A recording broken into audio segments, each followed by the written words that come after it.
Recently, I've gotten back into a roguelike game that I've put down for a few months, but they finally added some DLC to the game, and me being the achievement hunter and completionist that I am, decided to go back and play the game again to get all the achievements and see what the DLC was. And that roguelike game was Wallworld. Now, I played this game earlier this year and streamed it quite a bit, and every time I streamed it, people would ask me, is this a new Dome Keeper update, or is this made by the same people who made Dome Keeper? And it made me want to make a video comparing the two games and seeing the differences from my point of view. Better late than never to make a video like this, you could say. Just remember, we're not doing like a competition to see which one is better, just comparing the two from my perspective. Both of these games are really fun, and I would highly recommend both of them. Now, let's get into it. Let's start with Dome Keeper, as it was the first one released, and it released September 27th of 2022, and it was made by the dev team of Bits, which consists of two people, a couple who lives in Germany. Well, that's what their website says. But a recent tweet from Dome Keeper at Gamescom shows 4 people on the dev team rocking some fantastic t-shirts. But still impressive that 4 people make a game this big. And now if we move over to Wallworld, we can see that it was released April 5th of 2023 and made by the dev team Alluminn Premium, who have a handful of games made throughout the years compared to Bits, who only have one other game made. But Alluminn Premium is also a publishing company and has helped produce over 500 projects with over 250 developers. It's safe to say that one dev team is probably larger than the other, but that doesn't take anything away from both of these great games. Now, everyone always asks if Wallworld and Dome Keeper are associated with one another, and I always say no, but the core gameplay could make you easily think that they are. In Dome Keeper, your main objective is finding a relic in a giant underground dome while collecting resources to upgrade your character. The game has a couple characters for now and is adding more as they go, but you upgrade your dome's weapon, protection, character, and any extra abilities you pick up, like a resource generator or a bomb. And of course, if you don't want to hunt for a relic, you can play an endless mode called Prestige,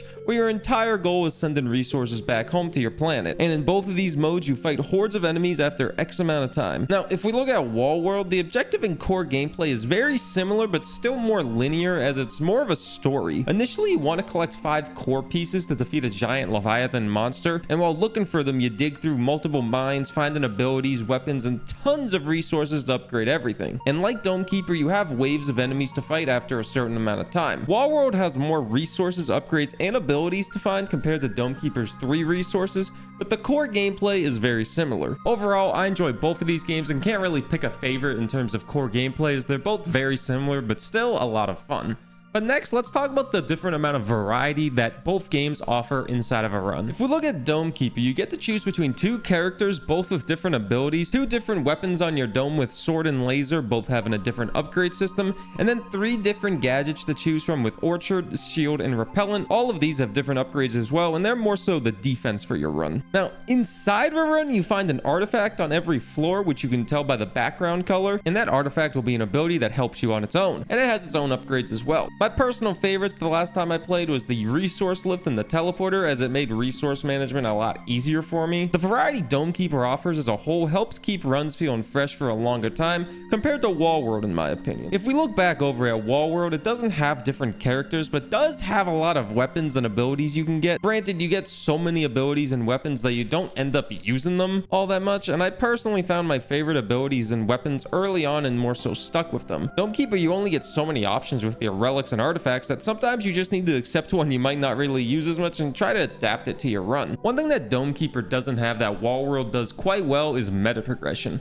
But does that meta progression make a Wallworld run too easy? Both games have difficulty options that could make the run harder, but after every run in Wallworld, you can upgrade a lot of things, including your vacuum space to hold more resources, your spider's movement and damage, and really just a lot of things, as you find blueprints throughout all your runs that allow you to upgrade them. But after some time and gaining a lot of upgrades, the run in Wallworld feel more stagnant, I feel, as it doesn't have an endless mode like Dome Keeper. Granted, once you beat the main story in Wallworld, you can just keep going and never go fully up, but eventually you run out of blocks to mine and there goes half the game. The meta progression is nice, but in terms of long-term replayability, I feel Dome Keeper has the advantage, along with more challenges. Dome Keeper doesn't have any meta progression, every run is a fresh start, and if you're like me and have beat Relic Hunt on every map size, you can play Prestige mode forever basically, and it even has a leaderboard so you can see how you compare to friends and other players. That alone gives Dome Keeper an advantage with challenge and replayability, as Prestige mode gets quite hard and is locked on one difficulty, which is the hard difficulty, I'm pretty sure. Really, that's all both these games have. They're both very good fun and both have their benefits and negatives in every category. But what about updates? How are the futures looking for these games? These are both pretty successful games, as Wallworld has almost 5,000 Steam reviews with a very positive score at 92% positive review rate, compared to Dome Keeper being close to 7,000 reviews with a 90% positive review score, also at mostly positive. These are both well-received games, and with that, they both have gotten updates. Dome Keeper receiving more than Wallworld. Now, I haven't fully kept up with Dome Keeper as of late, but always have my eye on it and know the game has a lot of updates planned, all being free, I'm pretty sure. The devs do plan to add a lot more domes, game modes, and even want to add multiplayer, which would make this game even more incredible. Their latest dev blog post on Steam about the future of the game say they expect to have new domes by the end of 2023, and the new game modes are far into the future, and multiplayer is apparently very hard to add. But either way, Dome Keeper is always a game I will support and always play when new content drops. I may not play it as much, but I do love it always. Now, if we look over to Wallworld, it hasn't had as many updates compared to Dome Keeper, but it has gotten paid DLC, like I said in the beginning of the video, and it did add a reason to go back and play. But other than that, there hasn't been any news of any more content being added, but I will say the end of the DLC seems to tease that there is more to come. But with the Wallworld DLC, after you beat the story, I feel like you're fully done with it. I felt I was done with it again, and don't really feel a need to pick it up again. But I'd say both these games have a great amount of content and a great future ahead of them for their respective prices. Wallworld you can pick up for about $7 US, and then the DLC is another $3. And you can probably get both stories done in a total of 20 hours or less or so. And if you're an achievement hunter, it might take you about 30 hours to get everything, which is pretty good bang for your buck, but just lacks some replayability after the fact. Whereas if we look over at Dome Keeper, you can pick it up for around $18 US usually, but all the content plans seem to be free, and I feel this game has more replayability with prestige mode. And if you're an achievement hunter, you can probably get them all in 50 hours or so. It really depends on how good you are at prestige mode, as prestige mode has a couple hard achievements locked behind it.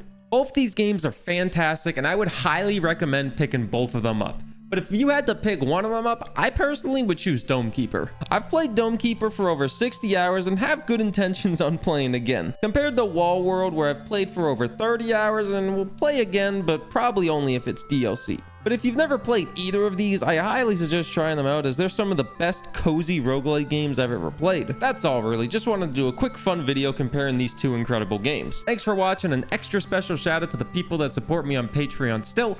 I really do appreciate the support as I try to figure out this content creation dream. It's hard, but I'm doing my best, so thanks for that support. And if you ever want to watch me play games live on Twitch, you can see me play everything on twitch.tv/Burr. I'm live about 5 to 6 days a week at 1 p.m. Eastern time. And yeah, that's really all. See you next time.